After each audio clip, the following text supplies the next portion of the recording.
L'âme doit indubitablement passer par 2 expériences. Il faut qu'elle fasse ces 2 expériences. Premièrement, il faut qu'un coup fatal soit porté par la mort de Christ à sa force personnelle et à son propre gouvernement de soi. De même que Jacob, après que Dieu eut touché la hanche ou le nerf de sa jambe, dut rester boiteux jusqu'à la fin de sa vie. Il faut aussi que soit enregistré dans notre âme le fait qu'elle ne peut pas et qu'elle ne doit pas. Dieu a brisé sa force. Ensuite, secondement, étant un instrument, elle doit être vaincue, maîtrisée et gouvernée en relation avec les voies plus hautes et différentes de Dieu. Elle nous est montrée si souvent dans les Saintes Écritures comme une chose sur laquelle nous devons gagner et exercer une autorité. Par exemple, dans Luc 21, 19, c'est par votre patience que vous sauverez vos âmes. Dans 1 Pierre 1, 22, en obéissant à la vérité, vous avez purifié vos âmes. Et dans 1 Pierre 1, 9, remportant le prix de votre foi, le salut de vos âmes. Il nous faut donc veiller, tout en reconnaissant le fait que notre âme a été séduite, captivée, obscurcie, intoxiquée par un intérêt personnel, à ne pas la considérer comme une chose qui doit être anéantie et détruite dans cette vie. Ce serait alors de l'ascétisme, une forme de bouddhisme.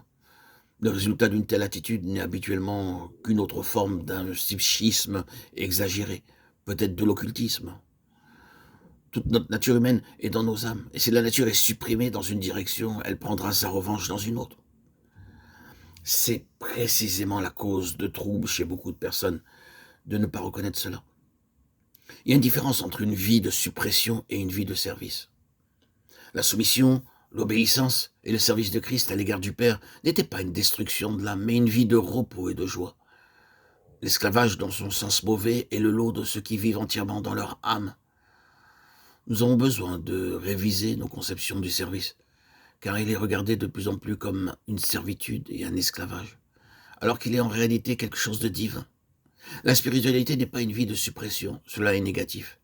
La spiritualité est positive, c'est une vie nouvelle et autre, et non pas la vieille vie qui s'efforcerait d'arriver à la maîtrise de soi. Il faut que l'âme soit dirigée et amenée à apprendre la sagesse nouvelle et plus haute.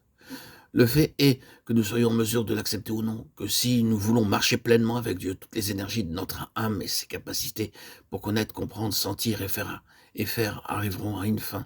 Et de ce côté-là, nous trouverons désorientés, étourdis, effrayés et impuissants. Et c'est alors qu'une intelligence nouvelle, une autre contrainte et une énergie divine nous pousseront en avant et nous maintiendront en mouvement. En de pareils moments, nous devons dire à notre âme, « Mon âme garde le silence devant l'Éternel. Mon âme espère en Dieu. » Psaume 37, 7. Et mon âme suit avec moi le Seigneur. Mais quelle joie et quelle force sont à nous lorsque l'âme ayant été contrainte de se soumettre à l'esprit, elle perçoit la sagesse et la gloire suprême qui la défendent. C'est alors que mon âme magnifie le Seigneur et mon esprit s'est réjoui en Dieu, qui est mon sauveur. Luc 1, 46. Mon âme magnifie le Seigneur et mon esprit s'est réjoui. Remarquons la différence des temps employés. Ainsi, pour la plénitude de joie, l'âme est essentielle. Elle doit être tirée de l'obscurité et de la mort, de ses propres capacités pour apprendre les réalités plus hautes et plus profondes, pour lesquelles l'esprit est le premier organe et la première faculté. Non, frères et sœurs en Christ, bien-aimés, chers amis auditeurs ou auditrices, ne vivons pas une vie dans laquelle nous supprimons notre âme et ne la méprisons pas. Mais soyons forts en esprit afin que notre âme soit gagnée, sauvée et capable de servir à notre plus grande joie.